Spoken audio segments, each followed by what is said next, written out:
Salom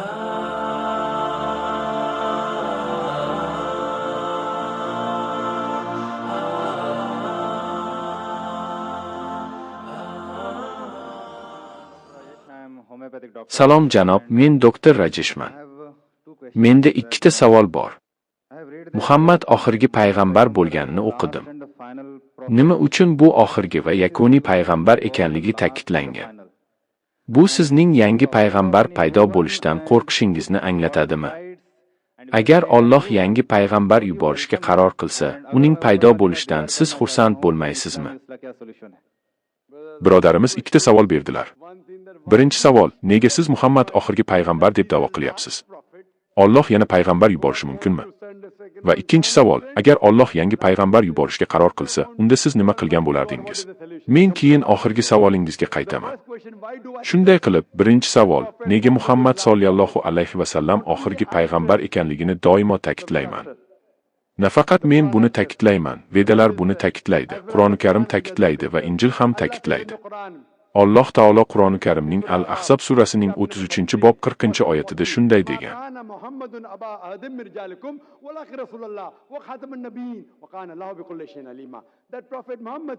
Muhammad payg'ambarga kelsak, u erlaringizning otasi emas, balki u Allohning xabarchisi va payg'ambarlarning muhri hisoblanadi.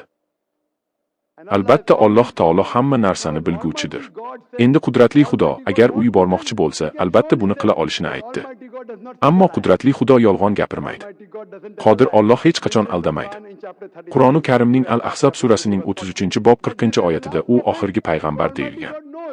Bu shuni ko'rsatadiki, Qodir Tangri biladi. Agar u boshqa payg'ambarni yubormoqchi bo'lsa, u bu oxirgi payg'ambar deb da'vo qilmagan bo'lar edi. Axir u buni o'zi aytib o'tgan. Men bunga aminman, chunki Qodir Tangri kelajakni biladi. Siz va men kelajakda nima bo'lishini bila olmaymiz, lekin Qodir Tangri biladi. Xudo bu oxirgi payg'ambar ekanligini aytdi va men bunga ishonaman. Hammasi qanday talablar qo'yilganiga bog'liq edi. Ba'zi odamlar nima uchun Xudo payg'ambar Muhammadni boshidanoq yubormaganligini so'rashadi. Bilasizmi, o'g'lim shifokor bo'lishni xohlaydi va nega meni darhol tibbiyot institutiga yubormaysiz deb hayron bo'ladi. Birinchidan, biz maktabga boramiz. Avval birinchi sinfga, keyin ikkinchi va uchinchi sinfga o'tishimiz kerak, keyin esa sertifikat olamiz va keyin tibbiyot maktabiga boramiz. Shunga o'xshab jamiyat qanchalik rivojlanganiga qarab, Qodir Tangri payg'ambarlarni yuborgan. Ammo ko'plab vahiylar yuborilgan edi. Ularning orasida Tavrot, Injil va Zabur nomlari bilan berilgan. Bundan kelib chiqadiki, 1400 yil oldin Alloh taolo insoniyat Qur'onni qabul qilishga tayyor deb qaror qildi. O'shanda u o'zining so'nggi elchisi Muhammad payg'ambarni yubordi. Agar Qodir Tangri xohlasa, u boshqa payg'ambarni yuborishi mumkin edi. Biroq uning o'zi aytganidek, u boshqasini yubormaydi. Bundan tashqari, bu din mukammal din hisoblanadi va oldingi oyatlar esa to'liq shaklda emas edi. Alloh taolo Qur'oni Karimning Al-Maida surasining 5-bob 3-oyatida shunday deydi: Bugun men sizning diningizni mukammal qilib tugatdim. Men sizga rahm shafqat ko'rsatdim va sizning diningiz sifatida islomdan mamnun bo'ldim. Din mukammal deb e'lon qilinganda, endi unga yangi narsa qo'shib bo'lmaydi va hech narsani olib tashlab bo'lmaydi. Aynan bu uning o'ziga xos xususiyatidir.